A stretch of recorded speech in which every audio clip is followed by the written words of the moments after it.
Welcome to the deep dive. Today we are strapping in for a really intensive look at what powers your body's infrastructure. We're talking about plasma proteins and immunoglobulins. Exactly. And you should think of this not as some dry list of molecules, but as the blueprint for, well, the greatest chemical pipeline ever built. The one handling transport, defense, everything. That's right. Our mission today is to really unpack this system that makes stability, what scientists call homeostasis, possible. We'll be using Harper's Illustrated Biochemistry as our guide. And we're going to connect these proteins directly to what happens when they fail, because they are tied to some really complex chronic diseases. Absolutely. We're talking about things like hemophilia, where you have excessive bleeding. Or the metal toxicity you see in Wilson disease, and of course, autoimmune disorders, which are they're everywhere now. This is really where the chemistry meets pathology. We're going to focus on that cause and effect. Why does one little protein matter so much to the health of the entire organism? Okay, let's get into it, starting with blood itself. I mean, it's the ultimate multitasker, isn't it? It really is. The list of its jobs is just staggering.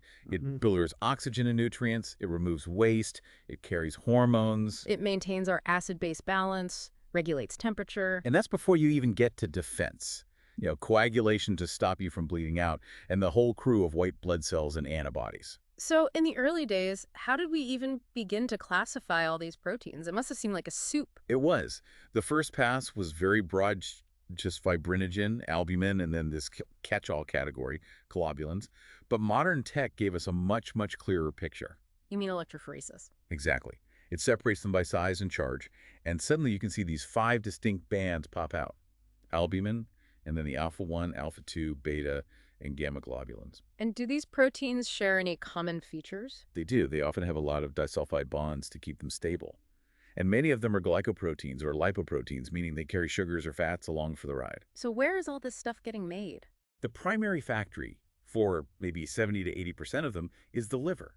Your liver is just churning out albumin, fibrinogen nonstop. What are the exceptions? The big ones are the gamma globulins. Those are our antibodies, and they're made by immune cells. And then there's von Willebrand factor, which is made right inside the blood vessels. Okay, so one of their most immediate jobs is managing the body's water supply. This is where we run into a really key term. Oncotic pressure. Right. All those proteins create this collective osmotic pull, right? It's about 25 millimeters of mercury. And that number is critical because it's in this constant tug of war with the physical force of your heartbeat. We call that Starling forces. Okay, so let's visualize that tug of war down at the capillary level. Perfect. So blood goes into the tiny arterioles, and the physical hydrostatic pressure is high, about 37 millimeter Hg. That pushes fluid out into your tissues. Okay. But by the time the blood leaves through the venules, that pressure has dropped way down to 17. And now, that 25 millimeter Hg of oncotic pressure, that protein pull, is the stronger force. So it pulls the fluid back in. It pulls the fluid back in. But what happens if you're, say, severely malnourished and your liver can't make enough protein? That inward pull just fails. It fails. The protein concentration drops, the inward force gets weaker, and the net flow fluid is permanently outward. It just pools in your tissues. And that's the swelling we call edema. That is classic edema. The system absolutely depends on having enough protein to generate that pressure. Speaking of protein, let's talk about the champion of them all, albumin. It's everywhere. It's the most abundant by a mile, 60% of the total mass. And because it's so concentrated, it alone provides about 75 to 80% of that total osmotic pressure. I always think of it as the taxi of the bloodstream. It just carries so many different things. Its transport job is immense. Yeah. Free fatty acids, calcium, copper, bilirubin. And this is essential for anyone in medicine to remember. It carries a huge number of drugs. Like penicillin, aspirin. Yep. So the amount of albumin you have directly impacts how much active drug is floating around free in your system. Which is why a low albumin level is such a red flag in liver disease. But the sources point out something surprising. A complete genetic lack of it, analbuminemia, only causes moderate edema. The body has some amazing backup systems. But those systems get pushed to the limit when there's a crisis. And that's the cue for the acute-phase proteins. APPs, these are the first responders. They are. Molecules like C-reactive protein, CRP, and fibrinogen, they're the immediate biomarkers of inflammation, of tissue damage. And they don't just go up a little bit. CRP can surge, what, 1,000-fold? Up to 1,000-fold. And that response is triggered by signaling molecules called cytokines, mainly IL-1 and IL-6.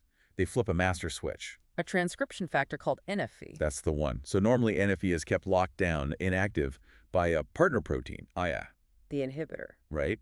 But when the cytokine signal hits the cell, that inhibitor gets destroyed. And the now free NFE rushes into the nucleus and just turns on the gene expression for all those defense molecules. It's an immediate, regulated alarm bell. A beautiful mobilization. Okay, let's pivot to something that has its own entire pathway. Iron homeostasis. Iron is so critical, but free iron is incredibly dangerous. It's the ultimate paradox. You need it for hemoglobin, but free iron kicks off this thing called the Ferritin reaction, which creates hydroxyl radicals that just tear cells apart. So the body is terrified of losing it, but even more terrified of it being free. Every single atom has to be chaperoned. Every single one. And most of our iron comes from recycling old red blood cells. So when a macrophage eats an old cell and pulls the iron out, how do they get it back into circulation safely? It uses a crucial protein door called ferroportin, but the iron that comes out is in the ferrous, the E2+ form. It has to be oxidized to the ferric, F3+ amino form, before it can be picked up by its taxi. Which is transferrin. Right.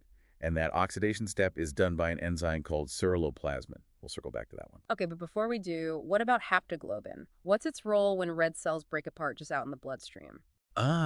Haptoglobin is the kidney's bodyguard.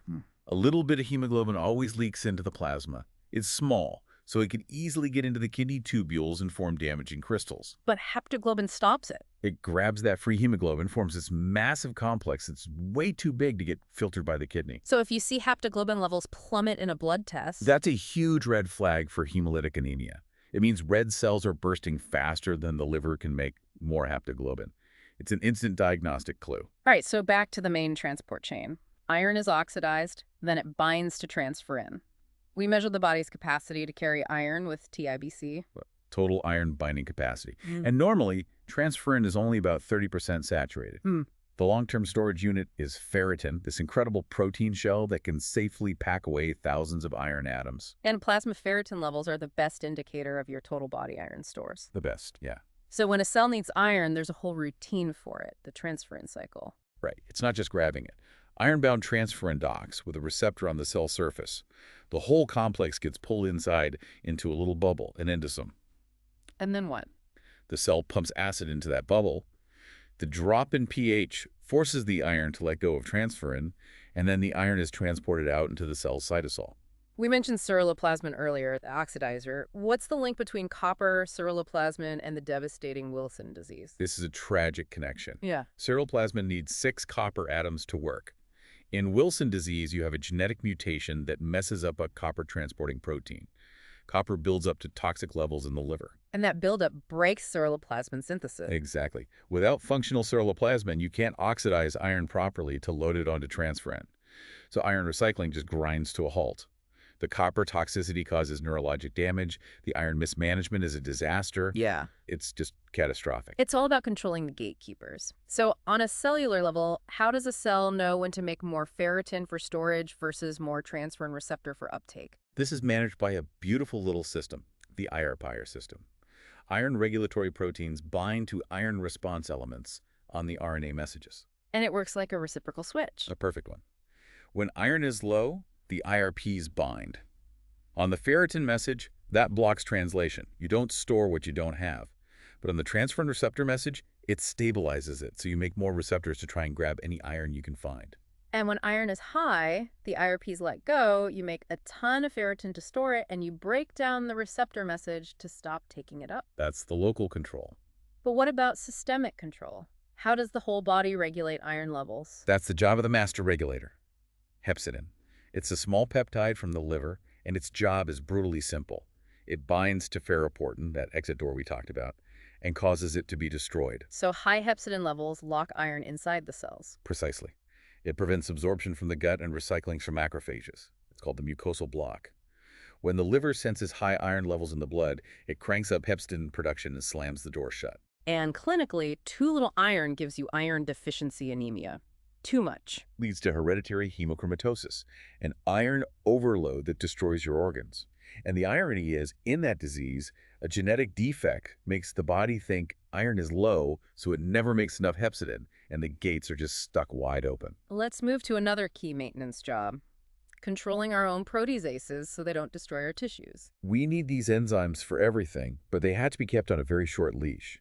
The main inhibitor for that is called alpha-1 antiproteinase. It's part of a family called serpins. What exactly is a serpin? It stands for serine protease inhibitor. It has this really cool mechanism where it baits the protease to attack it, but when it does, the serpin undergoes this massive shape change and traps the protease permanently. And if you're deficient in it. It's strongly linked to emphysema and liver disease. And here's the critical part. Smoking inactivates this protein by oxidizing one specific amino acid. So if you're already genetically low, smoking is just devastating for your lungs. Then you have alpha-2 macroglobulin, which has a totally different trapping mechanism. Oh, this one is amazing. It's like a molecular Venus flytrap. It is a bait region. A protease comes along and cleaves the bait. And that cleavage triggers this huge conformational change that just envelops the protease, traps it, and covalently bonds to it. The whole complex is then tagged for disposal. It's a brilliant cleaner. Before we hit the immune system, we have to mention one big structural failure: amyloidosis. Amyloidosis is what happens when normal soluble proteins misfold and start clumping together as insoluble aggregates in your tissues. The key feature is that these clumps are full of a very rigid structure called a beta-pleated sheet. And this buildup just destroys organs. It does. It can be from fragments of antibodies in primary amyloidosis, or it can follow chronic infections. It's a structural nightmare. Okay, now let's pivot to the systems designed to prevent all this disaster in the first place: the immune systems. The two major arms, right? Adaptive, which is highly specific with your B and T cells, and innate, which is the immediate, non-specific first response. The stars of the adaptive show are the immunoglobulins, the IGs. Yep, your classic Y-shaped antibodies. The basic structure is a tetramer, two identical light chains, two identical heavy chains. The heavy chain is what determines the class, IgG, IgA, IgE, and so on. And the class determines the job. IgG is the most common. It crosses the placenta. IgA is in your mucus and milk. IgE is the one that goes haywire in allergies. Exactly. And the part that actually recognizes the invader is right at the tips of that Y, in what we call the variable regions. Which brings us to the great puzzle of immunology. How do we make something like 1 million different specific antibodies from less than 150 genes? It's an amazing genetic trick. It relies on three mechanisms. First is combinatorial diversity. You just mix and match different gene segments, V, J, and D, to create unique chains. Like shuffling a deck of cards. A very complex deck. Second is somatic mutation. There's an enzyme that intentionally introduces mutations into the antibody genes. It allows your B cells to rapidly fine-tune the antibody until it gets a perfect match. Wow, the body is actively mutating its own DNA to get a better defense. Yes. And the third is junctional diversity. When those gene segments are joined together, nucleotides are randomly added or deleted right at the joining site. This creates incredible variability right where it matters most, the binding pocket. And this flexibility extends to class switching, right? Where a B cell can switch from making, say, IgM to IgG. Exactly. The specificity, the part that recognizes the antigen, stays identical, but it swaps out the heavy chain, which gives the antibody a whole new function or location in the body. And we've harnessed this specificity to create monoclonal antibodies for therapies. By fusing a single B cell with a cancer cell, we create an immortal factory that pumps out one and only one perfect antibody. We just have to humanize them so the patient's immune system doesn't attack them. Okay, finally, let's talk about the innate system's heavy hitter in the plasma, the complement cascade. It's an amplification system. It works like a string of dominoes using things called zymogens, which are basically inactive enzyme bombs. And when the first one gets triggered, it activates dozens of the next one, which each activates dozens more. You get this massive exponential amplification of the signal almost instantly. How many ways can you kick it off? 3 main pathways. The classical pathway is triggered by an antibody that's already bound to a pathogen. That complex activates the first component, C1. And that leads to the final punch. It does. The end goal of all the pathways is to form the membrane attack complex, or MAC. It's a collection of proteins from C5b through C9 that literally punch a hole, a pore, in the bacterial membrane, causing it to burst. It lyses and dies. And along the way, little fragments that are cleaved off, like C3a and C5a, act as powerful signals to call in other immune cells. And the other two pathways? The lectin pathway uses a protein that recognizes specific sugars on bacterial surfaces. The alternative pathway is a bit different. It's just constantly ticking over at a low level, ready to amplify immediately if it bumps into a microbial surface. all roads lead to the MAC. So wrapping this all up, what's the big picture for our listeners? The big picture is that plasma proteins are these critical regulatory checkpoints. You have albumin defining your fluid balance. You have transferrin, ferritin, and hepcidin ensuring metal safety. And then you have this incredible two-pronged defense. A super specific adaptive response built on genetic tinkering and a rapid-fire innate cascade. Exactly. The elegance is undeniable, but the clinical takeaway is so clear.